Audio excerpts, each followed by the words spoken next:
مسلک اعلیٰ حضرت سلام۔ الحمد للہ الذی نور القلوب بالایمان وشرح الصدور بالاسلام وهدى البصائر بالقرآن، والصلاة والسلام على سيد الإنس والجان وعلى آله وأصحابه العظام ومن تبعهم بإحسان، أما بعد، فأعوذ بالله من الشيطان الرجيم، بسم الله الرحمن الرحيم، إن الذين فرقوا دينهم وكانوا شيعا لست منهم في شيء، صدق الله العظيم وبلغنا رسوله النبي الأمين الكريم، ونحن على ذلك لمن الشاهدين والشاكرين، والحمد للہ رب العالمین۔ ان پر درود جن کو حجر تک کریں سلام، ان پر سلام جن کو تحیت شجر کی ہے، ان پر درود جن کو کسے بے کساں کہیں، ان پر سلام جن کو خبر بے خبر کی ہے۔ عقیدت و احترام کے ساتھ گنبد خضرا کی جانب لو لگا کر اپنے آقا و مولا حضور رحمت عالم نور مجسم جناب احمد مجتبی محمد مصطفیٰ صلی اللہ تعالی علیہ وآلہ وسلم کی بارگاہ مکرم میں درود و سلام کا نذرانہ پیش کرنے کی سعادت حاصل کریں۔ اللہم صلی علی سیدنا و مولانا محمد وعلی آل سیدنا و مولانا محمد وبارک وسلم صلاۃ و سلاما علیک یا رسول اللہ، صلاۃ و سلاما علیک یا حبیب اللہ صلی اللہ تعالی علیہ وسلم۔ معزز حاضرین، خطبے کے بعد قرآن مجید فرقان حمید کے چند کلمات جو تلاوت کیے گئے، ان کا مفہوم یہ ہے کہ بے شک وہ لوگ جنہوں نے دین میں جدا جدا راہیں نکالی اور شیعہ ہو گئے، یعنی ٹکڑوں میں بٹ گئے، فرقوں میں بٹ گئے، اے میرے حبیب تمہیں ان سے کچھ تعلق نہیں، تمہیں ان سے کچھ علاقہ نہیں۔ نبی غیب داں صلی اللہ تعالی علیہ وآلہ وسلم نے پیشین گوئی کرتے ہوئے اپنی حیات ظاہری ہی میں یہ ارشاد فرما دیا تھا، بڑی مشہور حدیث ہے، علماء سے آپ سنتے رہتے ہیں کہ قوم بنی اسرائیل 72 فرقوں میں بٹے اور میری امت 73 فرقوں میں بٹ جائے گی۔ زمانے رسالت میں حیات ظاہری میں وہ فرقے ہوئے نہیں ہیں، لیکن نگاہ نبوت دیکھ رہی ہے، غیب داں نبی پہلے ہی خبر دے رہے ہیں کہ میری امت میں آگے چل کر کے فرقے ہوں گے، لوگ مختلف جماعتوں میں گروہوں میں بٹ جائیں گے۔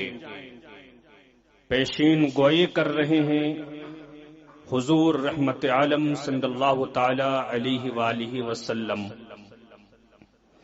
اب لاکھ کوئی چاہے کہ پوری امت متحد ہو جائے، پوری امت متفق ہو جائے، یہ ہو ہی نہیں سکتا، کیونکہ نبی غیب داں نے فرما دیا تھا کہ 73 فرقے ہوں گے تو وہ ہو کر کے رہیں گے، اور آج ہماری نگاہوں کے سامنے اور 73 یہ تو اصولی طور پر، ورنہ اگر ان کی جو شاخیں ہیں، برانچز ہیں، اگر ان کو بھی جوڑا جائے تو یہ تعداد بہت زیادہ ہو جائے گی۔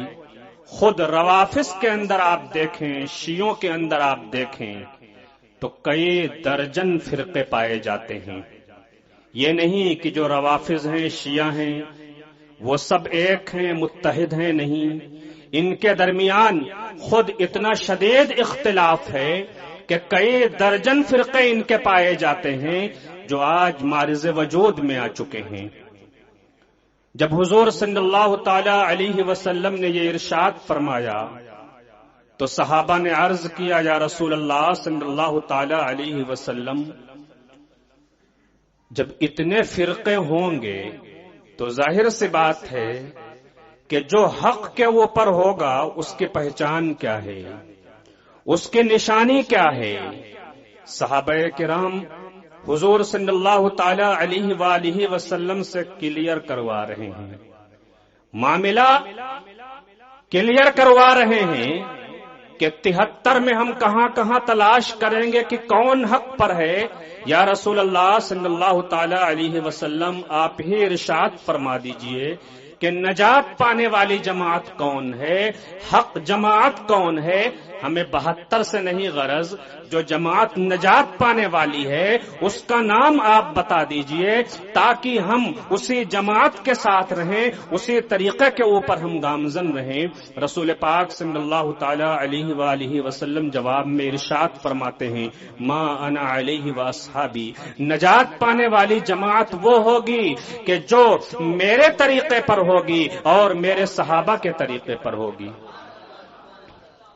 حضور رحمت عالم صلی اللہ تعالی علیہ وآلہ وسلم اپنی سنت کے ساتھ ساتھ، اپنے طریقے کے ساتھ ساتھ صحابہ کرام کے طریقے کو بھی لازم قرار دے رہے ہیں کہ نجات پانے والی جماعت میرے طریقے پر گامزن ہوگی اور میرے صحابہ کے طریقے کے اوپر گامزن ہوگی، اور خلفائے راشدین کا نام خصوصیت کے ساتھ لیا، صراحتاً ارشاد فرمایا، علیکم بسنتی و سنت الخلفاء الراشدین المہدیین، کہ اے لوگو تم پر میری سنت کی پیروی لازم ہے، اور خصوصی طور پر بالخصوص خلفائے راشدین کا نام لے رہے ہیں صحابہ میں سے کہ خلفائے راشدین کی سنت کی پیروی تم پر لازم اور ضروری۔ جہاں اپنی سنت کو ضروری قرار دیا وہیں صحابہ کرام کے طریقے کو بھی لازم قرار دیا حضور صلی اللہ علیہ وسلم نے۔ حضور صلی اللہ تعالی علیہ وسلم کی سنت یعنی سنت رسول سے ایک لفظ لیا گیا سنت، اور سنت جماعت صحابہ یعنی پورے صحابہ کی جماعت جو ہے، پورے صحابہ کی جماعت کا طریقہ، اسے سنت جماعت صحابہ کہا جاتا ہے۔ غور کیجئے، سنت رسول میں سے لفظ سنت نکال لیا گیا شارٹ کرنے کے لیے، مختصر کرنے کے لیے، اور سنت جماعت صحابہ میں سے لفظ جماعت نکال لیا گیا، دونوں کو ملا کر کے بنا دیا گیا اہل سنت و جماعت۔ تو یہ جو لفظ ہے اہل سنت و جماعت، یہ حدیث سے نکالا گیا ہے۔ ہم اپنے آپ کو اہل سنت و جماعت کہتے ہیں، مطلب یہ ہوا کہ ہم ہی وہ ہیں جو رسول کریم صلی اللہ علیہ وسلم کے طریقے پر ہیں اور آپ کے صحابہ کے طریقے کے اوپر ہیں۔ اور اسی کو جب اور مختصر کیا جاتا ہے تو پھر سنی کہہ دیا جاتا ہے۔ اہل سنت و جماعت ہی کو جب مزید سمیٹا جاتا ہے تو سنی کہہ دیا جاتا ہے۔ اب آئیے آج کا جو ہمارا موضوع ہے، رافضیوں کے تعلق سے، رافضیوں کی بنیاد آپ دیکھیے۔ میں تو سوچ رہا ہوں ایسی بدبخت قوم آپ کو پوری دنیا میں نہیں ملے گی۔ حضرت عیسیٰ علیہ السلام کے جو ماننے والے ہیں، حضرت عیسیٰ علیہ السلام کے صحابہ کا وہ ادب کرتے ہیں۔ حضرت عیسیٰ علیہ السلام کے جو حواریین ہیں، ساتھی ہیں، جانثار ہیں، ان کی عزت کرتے ہیں، ان کا احترام کرتے ہیں۔ عیسائی اپنے نبی کے ساتھیوں کی عزت کرتے ہیں۔ یہودیوں کو لے لیجئے، حضرت موسیٰ علیہ السلام کے جو ساتھی ہیں ان کی وہ عزت کرتے ہیں، ان کا ادب کرتے ہیں، ان کا احترام کرتے ہیں۔ ہر نبی کے ماننے والے جو حقیقت میں نبی کے ماننے والے ہیں وہ اس نبی کے صحابہ کا بھی احترام کرتے ہیں، اس نبی کے ساتھیوں کی بھی عزت کرتے ہیں۔ لیکن ایک واحد قوم روئے زمین پر جو ہم کو نظر آتی ہے یہ روافض کی قوم ہے کہ نبی کو ماننے کا تو دعویٰ کرتے ہیں لیکن ان کے صحابہ کو گالیاں دیتے ہوئے نظر آتے ہیں۔ نعوذ باللہ، ان کے صحابہ کو مسلمان تک ماننے کے لیے تیار نہیں ہے، کیا کیا مغلظات بکتے رہتے ہیں صحابہ کے بارے میں، جبکہ نبی کریم صلی اللہ تعالی علیہ وسلم نے صحابہ کے طریقے کو لازم قرار دیا ہے۔ جو صحابہ کے طریقے سے ہٹ جائے یقیناً وہ گمراہ ہے، بددین ہے، راہ راست سے وہ بھٹکا ہوا انسان ہے۔ حضرات غرامی، آج آپ دیکھیں محبت اہل بیت کی آڑ میں بہت سے لوگ آپ کو ایسے ملیں گے جو شیعیت کو فروغ دیتے ہوئے نظر آ رہے ہیں، شیعوں کی بولی بولتے ہوئے نظر آ رہے ہیں۔ بلا شبہ اہل بیت ہمارے سروں کے تاج ہیں۔ ارے ہم تو وہ ہیں، اللہ اکبر، سنی مجسم ادب ہوا کرتا ہے، سنیت ادب ہی ادب ہے، اور سنیت کے اندر جتنا ادب ہے آپ کو کہیں اور نہیں ملے گا۔ ہم تو وہ ہیں، ارے آل نبی اہل بیت اطہار ان کی تو شان بہت بلند و بالا ہے۔ ہم تو وہ ہیں جو یہ کہتے ہیں جو سر پہ رکھنے کو مل جائے نالے پاک حضور تو پھر کہیں گے کہ ہاں تاجدار ہم بھی ہیں۔ ہم جب نبی کے نالین پاک کا اتنا ادب کرتے ہیں، نالین مبارک کی اتنی توقیر اور تعظیم کرتے ہیں تو جو نبی کا خون ہے، جو نبی کی آل ہے، ہم اس کا ادب کیوں نہیں کریں گے، اس کا احترام کیوں نہیں کریں گے؟ لیکن محبت اہل بیت کے آڑ میں بغض صحابہ اگر سامنے آئے گا تو ظاہر سی بات ہے کہ یہ ہرگز قابل قبول نہیں ہو سکتا ہے، ہرگز اس کو قبول نہیں کیا جا سکتا۔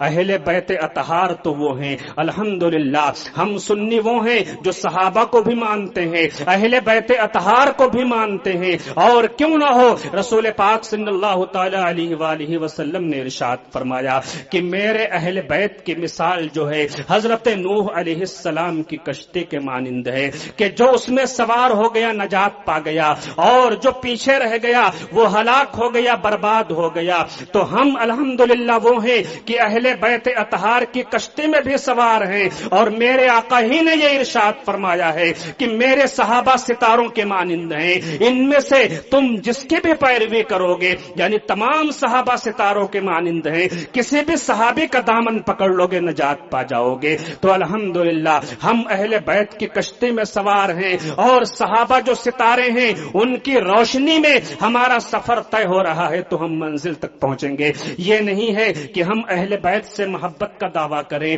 لیکن وہ صحابہ کرام سے بغض رکھیں۔ الحمدللہ ہم صحابہ کو بھی مانتے ہیں اور اہل بیت اطہار کو بھی مانتے ہیں۔ رسول پاک صلی اللہ تعالی علیہ وسلم نے ہم کو یہی تعلیم دی ہے اور ہم کو یہی درس دیا ہے۔ حضرات، شیعوں کا جو نظریہ ہے بالکل واضح ہے، وہ اہل بیت تو کرتے ہیں لیکن صحابہ پر طعن و تشنیع کرتے رہتے ہیں، تبرہ بکتے رہتے ہیں، مغلظات بکتے رہتے ہیں، طرح طرح کی الزام تراشیاں کرتے رہتے ہیں۔ لیکن ان روافض کے نزدیک اہل بیت ہیں کون؟ اہل بیت کو بھی انہوں نے بہت سمیٹ دیا ہے، مختصر کر دیا ہے۔ تھوڑی سی تفصیل کروں میں تو ان کے نزدیک اہل بیت صرف حضرت علی کرم اللہ تعالی وجہ الکریم، خاتون جنت فاطمہ زہرا رضی اللہ تعالی عنہا، اور حسنین کریمین رضی اللہ تعالی عنہما ہیں۔ یعنی اہل بیت صرف 4 لوگوں میں منحصر ہیں۔ اور لطف کی بات تو یہ ہے حضرت علی کے بھائیوں کو بھی یہ اہل بیت میں سے نہیں مانتے۔ حضرت علی کی جو دیگر اولاد ہیں حسنین کریمین کے علاوہ ان کو بھی یہ اہل بیت نہیں مانتے. حضرت علی کے جو اور صاحبزادے ہیں اور صاحبزادیاں ہیں ان کو بھی یہ اہل بیت میں شامل نہیں مانتے. خاتون جنت فاطمہ زہرا رضی اللہ تعالی عنہا کو تو اہل بیت میں مانتے ہیں، لیکن آپ کی جو دوسری بہنیں ہیں حضور صلی اللہ تعالی علیہ وسلم کی دوسری صاحبزادیاں ان کو بھی یہ اہل بیت نہیں مانتے. حضرت امام حسن رضی اللہ تعالیٰ عنہ کی اولاد کو بھی یہ اہل بیت سے خارج رکھتے ہیں، ان کو بھی اہل بیت نہیں مانتے. حضرت امام حسین رضی اللہ تعالیٰ عنہ کی اولاد جنہوں نے ان کی ہاں میں ہاں نہیں ملائی ان کو بھی یہ اہل بیت سے خارج مانتے ہیں. تو اہل بیت کی محبت کا تو دم بھرتے ہیں، حضرت علی کی محبت کا دم بھرتے ہیں، لیکن ان کی ساری اولاد سے ان کو پیار نہیں ہے، ان کی ساری اولاد کو یہ نہیں مانتے، اہل بیت میں شامل نہیں مانتے. اور اہل بیت کو یہ صرف حضرت علی و فاطمہ اور حسنین کریمین میں محدود کر دیتے ہیں. ہم تو وہ ہیں اہل بیت میں ازواج مطہرات بھی شامل ہیں. رسول پاک صلی اللہ تعالی علیہ وسلم کی ازواج، بھائی بیوی کو گھر والی کہا ہی جاتا ہے. بیوی ہمارے عرف میں بھی گھر والی بولتے ہیں، یہ اہل بیت ہی کا تو اردو ترجمہ ہے. اہل بیت گھر والا اور بیوی اس کو ہمارے عرف میں بھی گھر والی بولا جاتا ہے. تمام ازواج مطہرات رسول پاک صلی اللہ تعالی علیہ وسلم کے تمام صاحبزادے، رسول پاک صلی اللہ تعالی علیہ وسلم کی تمام صاحبزادیاں، اور اس طرح سے کافی افراد ہیں جو حضور صلی اللہ تعالی علیہ وآلہ وسلم کے اہل بیت میں شامل ہیں. رافضی، تبرائی حضرت علی کرم اللہ تعالی وجہہ الکریم کے تعلق سے ایسا نظریہ رکھتے ہیں. ان میں بعض فرقے وہ ہیں جو حضرت علی کو نعوذ باللہ خدا قرار دیتے ہیں. نعوذ باللہ کہ خدا حضرت علی میں حلول کر گیا ہے، سرایت کر گیا ہے، اور حضرت علی جو ہیں یہ خدا ہیں. نعوذ باللہ من ذالک. عبداللہ بن سبا یہ یہودی تھا، یمن کا رہنے والا تھا. اس نے بظاہر اسلام قبول کیا لیکن اندر سے یہ مسلمان نہیں تھا. حضرت علی کرم اللہ تعالی وجہہ الکریم کے تعلق سے آپ کی شان میں یہ بہت غلو کرتا رہا، یعنی آپ کو بہت بڑھا چڑھا کر کے بیان کرتا رہا، آپ کی شان میں کثرت کے ساتھ یہ غلو کرتا تھا اور مسلمانوں کے اندر فرقہ بندیاں کرواتا رہتا تھا، ایسی ایسی باتیں چھوڑتا تھا کہ مسلمانوں میں اختلاف پیدا ہو. اس کی تفصیل الگ ہے. حضرت علی کرم اللہ تعالی وجہہ الکریم جب خلیفہ بنتے ہیں، منصب خلافت کو سنبھالتے ہیں، عبداللہ بن سبا کو بلاتے ہیں جس نے یہ عقیدہ پیش کیا تھا کہ حضرت علی کے اندر خدا حلول کر گیا ہے اور یہ خدا ہے. نعوذ باللہ. حضرت علی نے حکم دیا کہ اس کو آگ میں جلا دیا جائے. چنانچہ جب اس کو آگ میں جلایا جا رہا تھا تو وہ کہتا ہے کہ ہاں میں سچ کہہ رہا ہوں کہ خدا ہو، تم خدا ہو، کیونکہ آگ کا عذاب جو ہے وہ خدا ہی دیتا ہے. اگر تم ہم کو یہ سزا دے رہے ہو کہ آگ میں ڈال دیا جائے تو اس کا مطلب ہے کہ تم خدا ہو اور ہم اپنی جان قربان کرتے ہیں تمہارے اوپر. اس ملعون کو حضرت علی کرم اللہ تعالی وجہہ الکریم نے آگ میں ڈال کر کے جلوا دیا اور اس کے ہمراہ اس کے جو تقریباً 40 ساتھی تھے ان کو بھی آگ میں جلوا دیا. تو آج بھی رافضیوں میں کچھ ایسے لوگ پائے جاتے ہیں جو یہ عقیدہ رکھتے ہیں نعوذ باللہ کہ حضرت علی خدا ہیں، خدائی کے منصب پر ان کو فائز مانتے.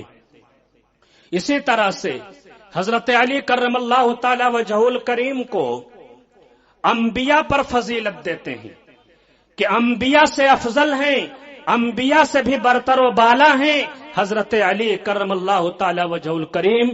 بعض روافض یہ عقیدہ رکھتے ہیں. تشریف رکھیے.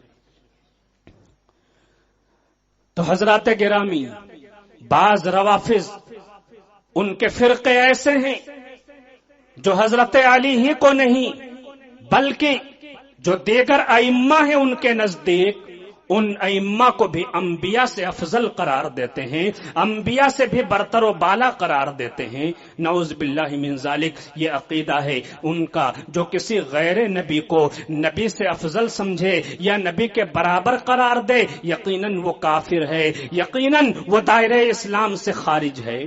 حضرات گرامی، ان لوگوں کا ایک عقیدہ یہ بھی ہے کہ حضرت جبریل امین، بڑا بغض رکھتے ہیں جبریل امین علیہ الصلاۃ والتسلیم سے۔ شیعہ کہتے یہ ہیں کہ جب اللہ نے وحی کے ساتھ حضرت جبریل امین کو بھیجا تو کس کے پاس بھیجا تھا؟ حضور صلی اللہ علیہ وسلم کے پاس نہیں بلکہ علی کے پاس بھیجا تھا، اور وہ غلطی سے پہنچ گئے حضور صلی اللہ تعالی علیہ وآلہ وسلم کے پاس۔ وجہ یہ تھی، یہ شیعہ کہتے ہیں کہ حضرت علی بڑے مشابہ تھے حضور صلی اللہ تعالی علیہ وآلہ وسلم سے، مشابہت کی بنیاد پر حضرت جبریل امین سے غلطی ہو گئی، وہی لے کر کے آنا تھا حضرت علی کے پاس، اور وہ پہنچ گئے محمد الرسول اللہ صلی اللہ تعالی علیہ وآلہ وسلم کے پاس۔ اس طرح کے خرافاتی عقیدے یہ لوگ رکھتے ہیں، اس طرح کی ذہنیت یہ رکھتے ہیں۔ اور پھر آپ دیکھیں قرآن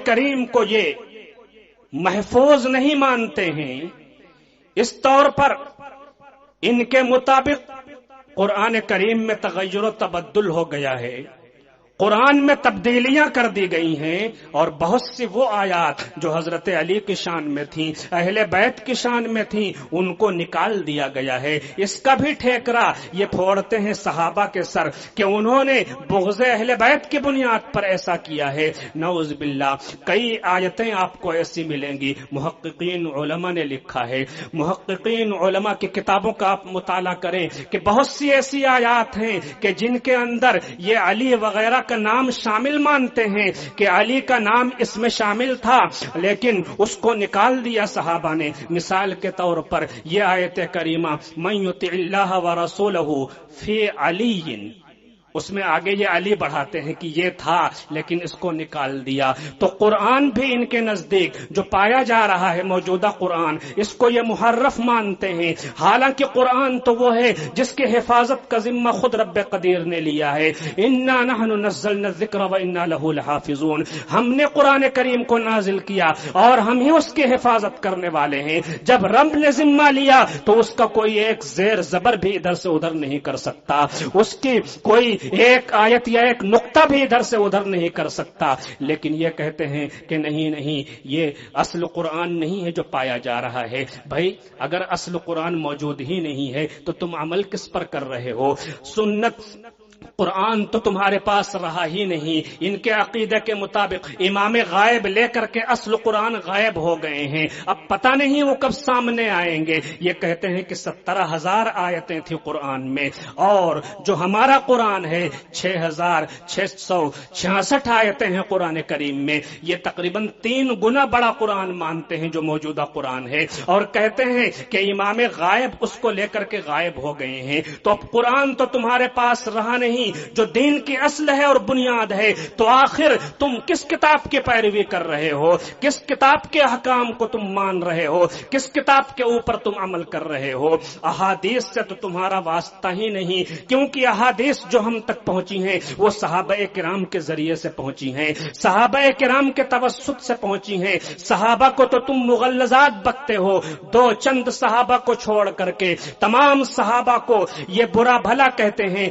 تبرہ کرتے ہیں، تمام صحابہ کی شان میں یہ بکواسیں کرتے رہتے ہیں، اور ان میں بعض فرقے ایسے ہیں جو صحابہ کو مسلمان تک نہیں مانتے۔ تو پھر اب ظاہر سی بات ہے کہ ان کے ذریعے سے جو حدیثیں پہنچی ہیں ان حدیث پر تم بھلا کیسے عمل کر سکتے ہو؟ تمہارے ہاتھ سے قرآن بھی گیا، رسول پاک صلی اللہ تعالی علیہ وآلہ وسلم کی احادیث بھی گئیں، تو تمہاری بنیاد کیا ہے؟ تمہاری اصل کیا ہے؟ یقیناً نہ تمہارے پاس قرآن ہے نہ تمہارے پاس حدیث ہیں، من گڑھت باتیں ہیں جن کی بنیاد پر تم لوگوں کو فریب دیتے رہتے ہو، تم لوگوں کو بہکاتے رہتے ہو۔ حضرات گرامی، آپ دیکھیں بعض خانقاہوں میں بھی آج ایسے افراد پائے جاتے ہیں جو یہ نعرہ لگاتے ہوئے نظر آتے ہیں کہ علی کا پہلا نمبر، بولیے علی کا پہلا نمبر، یہ نعرہ لگاتے ہیں، لیکن حقیقت کیا ہے؟ حضرت علی کا 4تھا نمبر ہے۔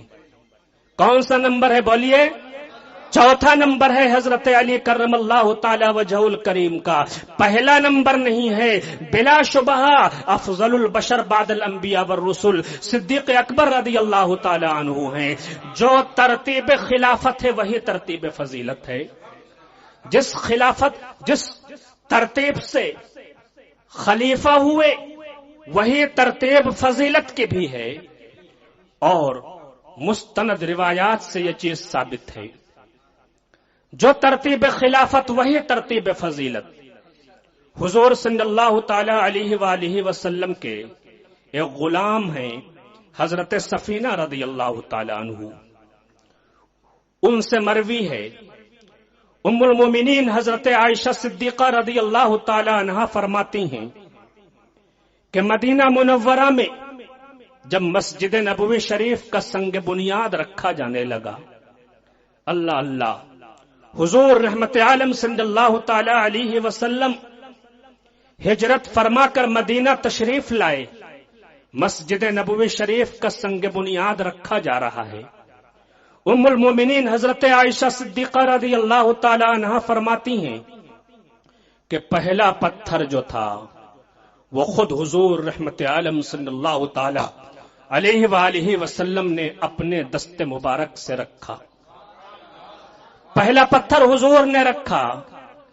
ثم جاء الصدیق بحجرہ فوضعہ. جب حضور صلی اللہ تعالی علیہ وسلم پتھر رکھ چکے، افضل البشر بعد الانبیاء والرسل صدیق اکبر رضی اللہ تعالی عنہ ایک پتھر لے کر کے آئے اور حضور صلی اللہ تعالی علیہ وسلم کے پتھر کے بازو میں اپنا پتھر رکھ دیا. آگے روایت میں آتا ہے ثم جاء عمر بحجرہ فوضعہ. پھر حضرت عمر رضی اللہ تعالی عنہ پتھر اٹھائے چلے آ رہے ہیں. کتنا خوبصورت منظر رہا ہوگا. نبی کی مسجد کی بنیاد رکھی جا رہی ہے. خلیفہ دوئم حضرت عمر رضی اللہ تعالی عنہ اپنا پتھر لے کر کے آئے اور صدیق اکبر رضی اللہ تعالی عنہ کے پتھر کے بازو میں وہ پتھر رکھ دیا. ثم جاء عثمان بحجرہ فوضعہ. اب ان دو صحابہ کے بعد حضرت عثمان غنی رضی اللہ تعالی عنہ ہیں، وہ بھی عقیدت و محبت کے ساتھ پتھر اٹھائے ہوئے چلے آ رہے ہیں. وہ بھی آتے ہیں اور آ کر کے حضرت عمر کے پتھر کے بازو میں اپنا پتھر رکھ دیتے ہیں. آپ دیکھیں، پہلا پتھر حضور صلی اللہ علیہ وسلم نے رکھا، دوسرا پتھر صدیق اکبر نے رکھا، تیسرا پتھر فاروق اعظم نے رکھا، اور چوتھا پتھر جو تھا وہ حضرت عثمان غنی نے رکھا رضوان اللہ تعالی علیہم اجمعین. حضرت علی کا ذکر نہیں ملتا ہے اس روایت میں. ایسا محسوس ہوتا ہے کہ اس موقع پر وہاں وہ موجود نہیں رہے ہوں گے. ہو سکتا ہے، ممکن ہے حضور صلی اللہ علیہ وسلم ہی نے کہیں بھیجا ہو، کسی ضرورت سے وہ گئے رہے ہوں. ایسا لگتا ہے کہ وہاں وہ موجود نہیں تھے، اس لیے حضرت علی کرم اللہ تعالی وجہ الکریم کا ذکر اس روایت کے اندر نہیں ملتا ہے. یہ پتھر جب رکھ دیے گئے تو اس کے بعد حضور صلی اللہ تعالی علیہ وسلم ارشاد فرماتے ہیں ہؤلائی ولاۃ الامر من بعدی، کہ یہ لوگ جو ہیں میرے بعد میرے جانشین ہوں گے. اللہ اللہ، میرے بعد میرے جانشین ہوں گے. مطلب یہ ہوا، اشارہ فرما دیا آقا کریم صلی اللہ تعالی علیہ وسلم نے کہ جو پتھر رکھنے کی ترتیب ہے وہی ترتیب خلافت بھی ہوگی، وہی ترتیب خلافت بھی ہوگی. نبی غیبداں کی نظریں دیکھ رہی تھیں، ایک تو افضلیت اسی ترتیب سے، دوسرے خلافت بھی اسی ترتیب سے. لیکن ایک چیز اور بھی ہے، آپ غور کرتے چلیں. آپ یہ سوچیں، اگر پہلے خلیفہ حضرت عمر رضی اللہ تعالیٰ عنہ ہو جاتے تو صدیق اکبر رضی اللہ تعالیٰ عنہ کو خلافت کا موقع ہی نہیں مل پاتا، کیونکہ 2 ہی سال اور چند مہینے کے بعد آپ کا وصال ہو جاتا ہے.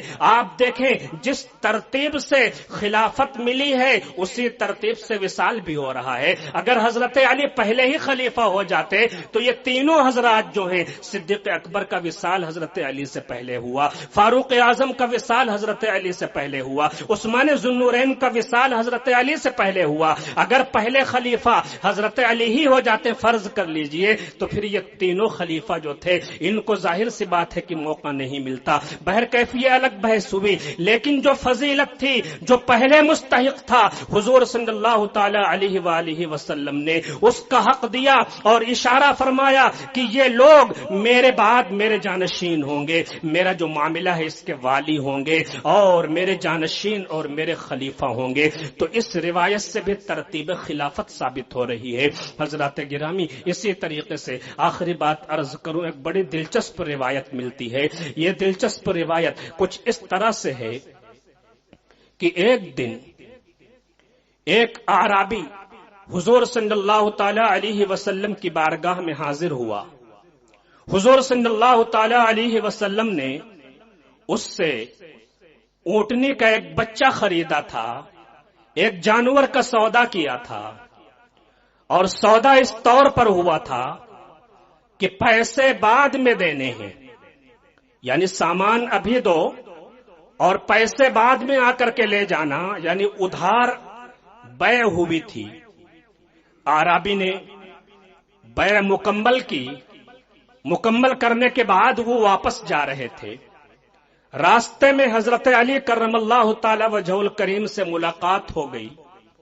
جب ملاقات ہوئی، آپ کو معلوم ہوا کہ ایسا ایسا معاملہ ہے، یہ سودا کر کے، ادھار سودا کر کے یہ بارگاہ نبی سے آ رہے ہیں۔ حضرت علی کرم اللہ تعالی وجہ الکریم اعرابی سے فرماتے ہیں کہ تم واپس جاؤ حضور صلی اللہ علیہ وسلم کی بارگاہ میں اور جا کر کے عرض کرو کہ حضور، میں پیسے لینے کے لیے جب آؤں گا، اگر آپ کو نہ پاؤں، یعنی آپ کا وصال ہو چکا ہو، تو آخر میں پیسے کس سے لوں گا؟ میری رقم کون دے گا؟ میں کس سے وصول کروں گا؟ حضور رحمت عالم صلی اللہ تعالی علیہ وآلہ وسلم ارشاد فرماتے ہیں کہ اگر تم مجھے نہ پانا تو تمہاری جو یہ قیمت ہے میرا صدیق تم کو ادا کر دے گا، یہ قیمت صدیق اکبر سے تم لے لینا۔ اعرابی پھر واپس گیا، حضرت علی ٹھہرے ہوئے ہیں اپنی جگہ پر۔ جب اعرابی واپس آیا، اعرابی سے پوچھتے ہیں کہ حضور صلی اللہ تعالی علیہ وآلہ وسلم نے کیا فرمایا، مجھ کو بتاؤ تو۔ اب بظاہر یہاں یہ معاملہ پیسوں کا لگ رہا ہے، لیکن در حقیقت یہ پیسوں کا معاملہ نہیں۔ یہ ہمارے علماء جانتے ہیں، حضرت علامہ محمد اسلم صاحب تشریف فرما ہیں، قاری جمیل صاحب تشریف فرما ہیں، یہ لوگ جانتے ہیں اوپر سے تو یہ پیسوں کا معاملہ ہے، لیکن اندر سے یہ پیسوں کا معاملہ نہیں ہے جو حضرت علی بھیج رہے ہیں۔ مقصد یہی ہے کہ اگر یہ اعرابی حضور کو نہ پائے جب پیسہ لینے آئے تو پھر دیندار وہی ہوگا جو حضور کا جانشین ہوگا۔ حقیقت میں یہ جانشینی کا معاملہ ہے۔ اب وہ اعرابی کہتا ہے کہ سرکار نے فرمایا ہے کہ صدیق اکبر سے لے لینا، ابو بکر تم کو ادا کر دیں گے۔ اب حضرت علی پھر اس اعرابی سے کہتے ہیں کہ پھر واپس جاؤ۔ اگر حضرت ابو بکر بھی وصال کر گئے، مدت متعین نہیں ہے تمہاری کہ پیسے کب دیں گے، کبھی ان کا بھی وصال ہو گیا تو پھر تم پیسے کس سے وصول کرو گے؟ پھر واپس جاؤ۔ اعرابی بھولا بھالا سیدھا سادہ آدمی، وہ پھر واپس گیا بارگاہ رسالت میں۔ یہ رحمت للعالمین کی بارگاہ ہے، کوئی اور ہوتا تو جھڑک دیتا۔ اعرابی پھر واپس پہنچا کہ حضور اگر صدیق اکبر کا بھی وصال ہو جائے، ان کو بھی نہ پاؤں میں، تو میں اپنے یہ پیسے کس سے وصول کروں گا؟ کون دے گا؟ حضور صلی اللہ تعالی علیہ وسلم فرماتے ہیں کہ اگر تم ابو بکر کو بھی نہ پانا تو تمہارے یہ پیسے جو ہیں عمر ادا کر دے گا۔